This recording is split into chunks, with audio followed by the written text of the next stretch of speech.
sans plus tarder ak li nga xam ne que moo di haute cour de justice Arfan ma ni kon léegi nag leer na 5 ñi nga xam ne itam da leen fay daal di topp nii donc un lot de 5 ministres près en tout cas mu am ñoo xam ne itam cité nañ seenu tour peut-être mu yéeme lool xaaruñu ko si woon ku si mel ni ay député Saliou Diop ak ki nga xam ne que moo di Sophie Gladima bokk na si Mansour Faye ak Ismaïla Madior Fall ak aussi ki nga xam ne que mu di Moustapha Diop donc ils sont au nombre de 5 encore une fois. Je les répète, Ndeye Saliou Diop, Moustapha Diop, Ismaïla Madior Fall, Sophie Gladima ak ki nga xam ne que moo di Mansour Faye ma ni kon nag jamono ji pare neen pour benn mise en accusation démb aussi ki nga xam ne que moo di El Malick Ndiaye amal na ñaari réunion Arfan ma ni kon instant bi tout est fin prêt pour ñu daal di war a mën a topp ñii devant la cour de justice concrètement alors naka na ko daal di jàngatee par rapport ak li nga xam ne que moo di l'évolution jëm si boobu dañ nga xam ne que moo di miir. Oui, on attend prochainement. Dégoulna Dembe, le député là, Warnika, ils ont convoqué les présidents, la conférence des présidents. Donc, nous avons statué prochainement. Ils vont convoquer la commission des lois. La commission des lois, Momowara, def la résolution, la mise de la mise en accusation de ces ministres-là. Voilà, nous avons au niveau de la cellule d'instruction composée de Maïsra. Donc c'est un processus. Il faut que nous gardions nous dès le départ, nous commencé à entamer le processus, à évoluer mais nous avons l'évolution du processus. Mais ce que je sais, moi, quand nous respecter tous les droits de ces personnes-là, de ces ministres cités-là. Dañuy respecter sen akaki sen yelleef kenn du déraper kenn du bafouer ay droit kenn lu ñuy defee woon ci député yële ñoom Farba Ngom ak ñeneen jaarale ko fu mu war a jaar respecter la procédure normale noonu lañ koy defee it pour ministres yi ñoo xamante ne cité nañu leen ci la haute cour de justice dañuy respecter leurs droits respecter leurs principes ou bien comment de l'innocence, ni qu'ils sont présumés innocents, respecter tous ces facteurs-là, bala ñu egg au niveau de la haute cour de justice. Donc, lolo c'est facile. C'est tellement facile. Parce que l'union topé, c'est dans l'exercice de leur fonction. C'est dans l'exercice de leur fonction. Maintenant, il va falloir nous respecter ces droits et aussi tenir en compte le fait qu'ils sont présumés innocents. Nous attellons, nous savons quand modef wala quand modef. Mais c'est une suite logique, que ce soit la reddition des comptes, que ce soit aussi les actes de barbarie. Des gens ont eu à les commanditer dans ce pays. Donc c'est une suite logique. Amaboy c'est aussi manela c'est une suite logique fallou. Une population bi ñoo doon sàkku ci justice bi pour mu def la part des choses, pour mu rendre justice par rapport à ces faits-là, ils ont monté ces événements-là. Une population, nous avons fin de l'impunité, il faut que justice soit rendue. Donc, on attend à ce que justice soit rendue, que ce soit dans le fait de la reddition des comptes, que ce soit dans le fait des autres actes. Donc,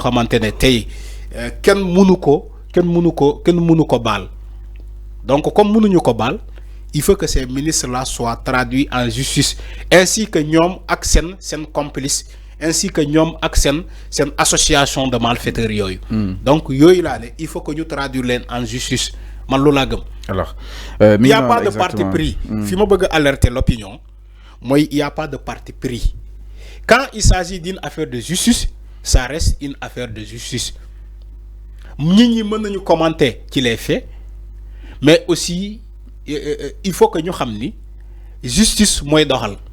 justice moy yoré ciogal guyam di doxal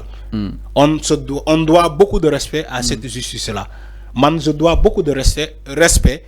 à la justice sénégalaise parce que dama gëm ni que Sénégal deuk loi la alors pour la dama gëm ni Sénégal deuk justice la alors pour la première fois Ousmane Sonko addu jëm ci réduction des comptes bi japp ni lolu exigence la jëm ci askan wi manam askan wi ñokoy daal di xaar ni su ñom exactement est-ce que réduction des comptes ak situation bi daal di toll ni Arfam nañ ko jappé comme ben exigence concrètement l'exigence du peuple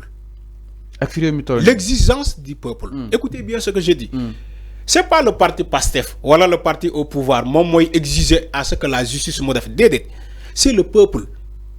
bi moo ne ñun mënuñu baal lii mënuñu pardonner lii mënuñu pardonner lii les fonds Covid ñun peuple bi mënuñu ko pardonner moo tax ngeen gis un rapport de la Cour des comptes ñu ngi koy topp benn par benn ñun peuple bi moo ne bu ñu weesoo ci rapport fonds Covid bi ñun peuple bi dañoo bëgg li fi amoon ci ñaawteef ci manifestation yi ñun peuple bi moo ne mën nañu pardonner yeneen yi mais mënuñu pardonner le fait que ñu ray fii ay nit ñu torturer fi ay nit le fait que ñu jàpp fii ay nit di leen traiter comme ay mala le fait que ñu jàpp population bi di leen dóor ñun peuple bi ñoo ne mënuñu cautionner loolu mënuñu ko baal donc justice bi war naa dox ci bëgg-bëgg peuple bi tu sais pourquoi la souveraineté appartient au peuple te justice magistrat buy waat day waat au nom des lois yaa ngi dégg day waat au nom des lois et aussi au nom du peuple il va faire tout pour rendre la justice au nom du peuple maintenant quand la justice est rendue au nom du peuple il faut écouter ce peuple là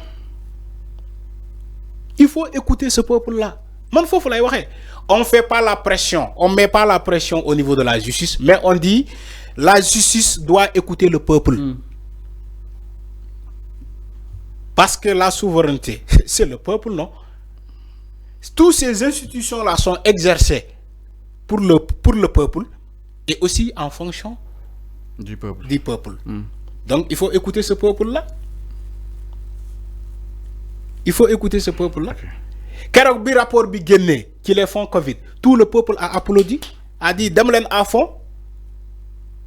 mais malgré nos divergences politiques mais le peuple est d'accord pour que les fonds Covid justice dem jusqu'au bout yaa ngi dégg tey bu ñu demee ci les actes inhumains yoo xamante ne conseil constitutionnel souligné nañ ko ni que actes yooyu kenn mënu ko dugal ci loi d'amnistie bi mais le peuple est d'accord tout le peuple est d'accord ni que ñaawte fii amoon ki rey ñu xam kan moo rey ki torturé ñu xam kan moo torturé kan moo ko santaane kan moo ko commandité nañ leen traduire en justice ñu juger leen nañ leen atte parce que ñooñu war nañu rendre compte ci leurs actes peuple bi loolu la d'accord. Alors jërëjëf donc y a pas de problème Fallou. merci ñu lay jaajëfal tant que on écoute le peuple y a pas de problème. alors merci jërëjëf Afan sant na ngërëm ñeel na la di la jaajëfal si li nga xam ne que moo di waxtaan wi yéen itam di leen jaajëfal téléspectateurs yi si interaction bi nga xam te amoon nañ ko ak yéen jëm si ponk d'actualité yi nga xam ne itam waxtaanee nañ ko alors Afan bàyyi nga daal tàggatoo ak téléspectateurs yi. oui Fallou di la jaajëfal di jaajëfal sénégalais yi ñu doon suivre partout.